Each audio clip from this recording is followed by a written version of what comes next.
안녕하세요. 미국 주식하는 임계입니다. 오늘 미국장 한번 보겠습니다. 구독과 좋아요 부탁해요.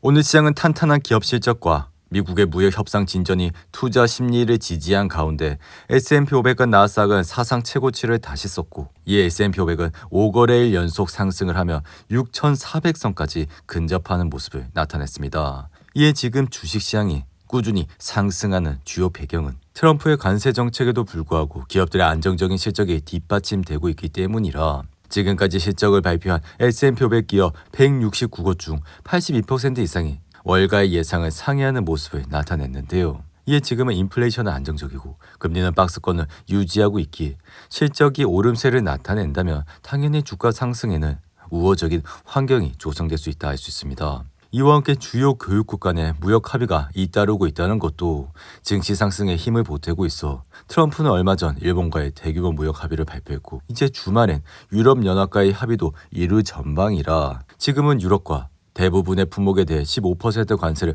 적용하는 방안을 두고 집중적으로 협의 중이라 할 수 있으며, 트럼프 역시 유럽과의 협상 타결은 50대 50이라며 꽤 좋은 조건에서 협상이 이뤄질 수 있다 밝혔는데요.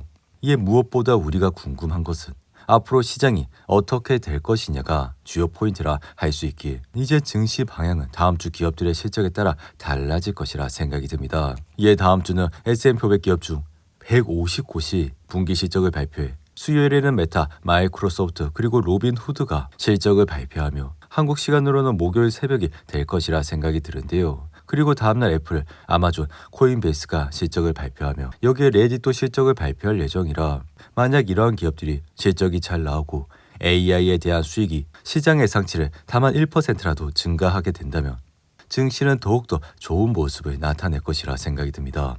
여기에 다음 주 또 큰 이벤트로 FMC 정례 회의가 열릴 예정이라, 트럼프는 최근 연준을 직접 찾아 페드를 방문해 미국 대통령이 직접적으로 연준을 찾는 사례는 굉장히 드물었기에 이 같은 말은 결국 파월한테 금리를 내리라는 압박을 지속적으로 가하고 있는 것을 보여준다 할 수 있습니다. 이에 트럼프의 연준 방문 목적은 막대한 예산이 투입되는 연준본부 청사 개보수 공사를 둘러보기 위해서라는 명분이 있었지만, 결국에는 파월한테 금리를 빨리 내리라는 것을 압박하기 위한 행위로 파월 역시 다음 주 FOMC에서 굉장히 많은 고민이 될 것이라 생각이 드는데요. 이에 트럼프 역시 그동안 금리 인하를 공개적으로 주장하면서 금리 인하의 부정적인 파월에 대해 멍청이라고도 불렀고, 내년 5월이 임기 만료인 파월의 조기 교체 필요성을 공언하면서 사태 압박까지 넣는 모습을 보여줬다 할 수 있습니다. 이에 지금 시장은 다음 주 FMC에서 금리를 내릴 가능성이 단 2.6%밖에 불과해 지금은 금리를 전혀 내리지 않을 것이라 예상을 하고 있고, 이에 따라 다가오는 9월 금리가 우리에게는 굉장히 중요한 역할을 할 것이라, 이에 파월은 이런 압박 속에서도 경제 데이터를 보면서 금리 추이를 판단하겠다고 말할 것으로 생각이 듭니다. 그러한 이유는 파월은 그동안 줄곧 경제 데이터를 지켜보면서 금리를 인하할 것이라 밝혔고, 지금은 대놓고 트럼프가 이렇게 압박을 하고 있음에도 불구하고 금리를 전혀 내리지 않아. 하지만 신기한 건 이렇게 금리가 내리지 않더라도 증시가 꾸준히 오르는 모습은 그만큼 미국 경제가 굉장히 좋은 상황이라고도 할 수 있는데요. 이에 팔란티어는 이날 2% 이상 올라 거침없는 상승세를 보여주고 있고, 주가는 다시 신고가를 달성하면서 미국 시가총액 상위 20대 기업에 전격적으로 진입하는 모습을 보여줬습니다.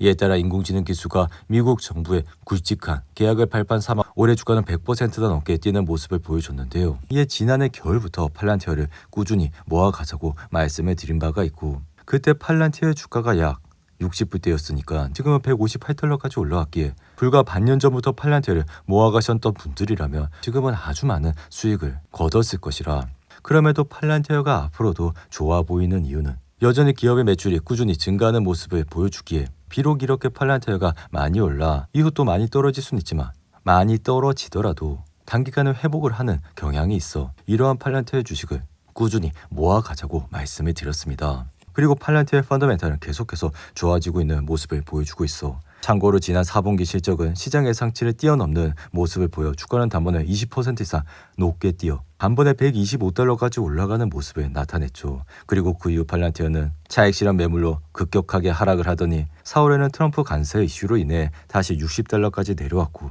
이에 이러한 기간 두려워하지 말고 팔란티어 같은 주식을 더욱더 모아 가셨던 분들은 지금 주식시장을 바라보면서 요때 팔란티어를 조금 더 모아 갔었어야지 라고 생각하시는 분들도 많을 것이라 생각이 듭니다. 이에 팔란티어의 매출을 보시면 24년 1분기 20%의 성장세를 보이며 점점 매출이 올라가는 것을 보였고 2Q는 27%, 그리고 3Q는 29.98%, 그리고 4Q는 36%, 그리고 이번 1분기는 39.34%로 기록해 이렇게 계속 매출이 꾸준히 올라가고 돈을 버는 기업에 주가가 올라가지 않는다는 것은 굉장히 이상한 일이라고도 말씀을 드린 바가 있는데요. 이에 따라 AI가 본격화하자 발빠르게 AI 흐름에 팔란티어는 합류하면서 이제는 민간 고객사들을 대거 끌어들이고 있고, 특히나 이치감치 트럼프를 지지하고 나선 덕분에 지금은 정부 수주도 증가세를 띠고 있다 할 수 있습니다. 이에 따라 그동안 주가가 많이 올라온 만큼 포드 PR은 273배로 굉장히 높게 거래가 되고 있고, PER 상위 20대 종목 가운데 세 자릿수 PER을 기록하는 것은 팔란티어 외에는 테슬라가 유일한 수준이라 테슬라의 PER은 현재 175배로 팔란티어보다 훨씬 낮은 수준을 나타내고 있는데요. 그럼에도 불구하고 파이퍼 샌들러는 최근 분석 노트에서 팔란티어의 매수 의견을 내놨고 목표 주가를 170달러로 제시하면서 이날 마감가 대비 약 8% 가까이 더 오를 여력이 있다고 판단하는 모습을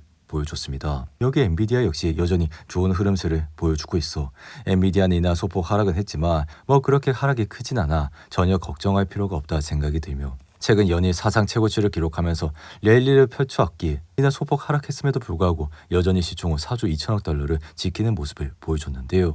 이 엔비디아는 앞으로도 좋은 흐름을 이어갈 가능성이 굉장히 높다고 생각이 들고, 개인적으로는 3년 전부터 엔비디아를 계속해서 모아가라고 말씀을 드렸듯이, 그리고 앞으로는 AI 시장이 더욱더 본격화될 전망이라 엔비디아를 여전히 긍정적으로 보고 있다 할 수 있습니다. 이에 우리는 주식을 투자하면서 이렇게 돈을 잘 벌고 있는 기업에 투자를 해야 된다 생각이 들며, 앞으로 AI 시장은 주식시장에서 계속 이어질 테마라 지금은 모든 기업들이 AI를 사용하고 있고, 여기에 소버린 AI, 즉 국가들이 AI를 적극적으로 도입을 하기 때문에 이러한 글로벌 경쟁 체계에서 엔비디아의 수요는 더욱더 높아질 것이라 말씀을 드렸는데요. 이에 따라 트럼프가 지금 인공지능 칩에 대한 중국 수출을 금지해 왔지만 10억 달러가 넘는 AI 칩이 중국 시장에서 활발히 밀반입되고 있고, 이러한 말은 결국 미국 정부의 시도에도 중국 시장을 아랑곳하지 않는 모습이라 할 수 있는데요. 이에 엔비디아가 자사 제품의 중국 판매를 관여했거나 안 거래 사실을 알고 있다는 증거는 없기에 결국 엔비디아는 그냥 모른 척하고 칩만 팔면 되고, 이러한 칩 수요는 계속해서 증가될 예정이라 엔비디아의 매출은 상승, 그리고 주당 순이익은 더욱더 올라갈 것이라 생각이 듭니다. 이에 이러한 밀반입된 제품은 주로 B200과 같은 엔비디아의 최신 제품들이라 지금은 H20 가지고는 AI를 더욱더 발전시키기는 힘들기에 중국은 위험을 감수하면서도 엔비디아의 최신 칩을 대량으로 찾고 있는 모습을 보여주고 있는데요. 이에 따라 엔비디아의 주가도 계속 올라가고 있는 모습을 보여주고 있어 다가오는 계절성 이슈, 그러니까 9월과 10월 10%에서 15% 정도 내려올 수는 있지만 그러한 기회가 또다시 엔비디아를 적극적으로 매수할 수 있는 좋은 기회가 될 것이라 생각이 듭니다. 그리고 테슬라는 이날 3.52% 상승해 단번에 316달러까지 올라왔고 장중한 때는 323달러까지도 올라가 하루 만에 반등을 하는 모습을 보여줬는데요. 이에 테슬라가 이날 상승을 하게 된 주요 배경은 이번 주말부터 샌프란시스코에서 로보택시 서비스를 준비하고 있다는 소식이 나왔기에 테슬라는 2분기 실적 발표 이후 주가가 크게 내려가자 이를 기다리지 않고 로보택시 서비스 출시 일정을 앞당기며 다시 한번 모멘텀으로 주가를 일으키려고 하는 모습을 보여주고 있습니다. 이에 그동안 말씀을 드렸지만 주가라는 것이 결국에는 모멘텀 상승이 주요 배경이 될 수는 없어 펀더멘탈 측면이 좋아지고, 그리고 그러한 데이터가 쌓이며 주가가 올라가야만 안정적으로 주식을 투자할 수 있다고 말씀을 드렸기에 이날 테슬라 주가가 상승을 한 배경도 뭐 그렇게 큰 펀더멘탈 요소가 아니었기에 우리는 앞으로 AI 관련 기업에 투자를 해야 된다고 말씀을 드렸는데요. 이에 테슬라는 여전히 좋은 기업으로 미래에도 돈을 잘 벌고 매출도 증가할 수는 있지만 지금 상황은 펀더멘탈 측면이 크게 무너졌기 때문에 테슬라를 장기적인 측면에서 투자를 하는 것보다 단기적인 측면에서 투자를 하는 것이 옳다고도 말씀을 드렸습니다.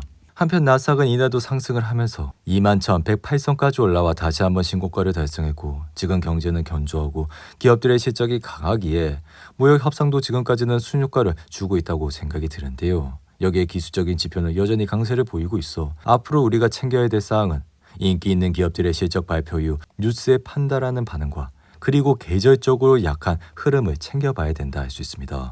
오늘도 8분이 넘는 긴 영상 끝까지 시청해 주셔서 감사하고요. 가시기 전에 구독과 좋아요 잊지 마시고, 그럼 저는 다음 영상에서 찾아뵙겠습니다. 감사합니다.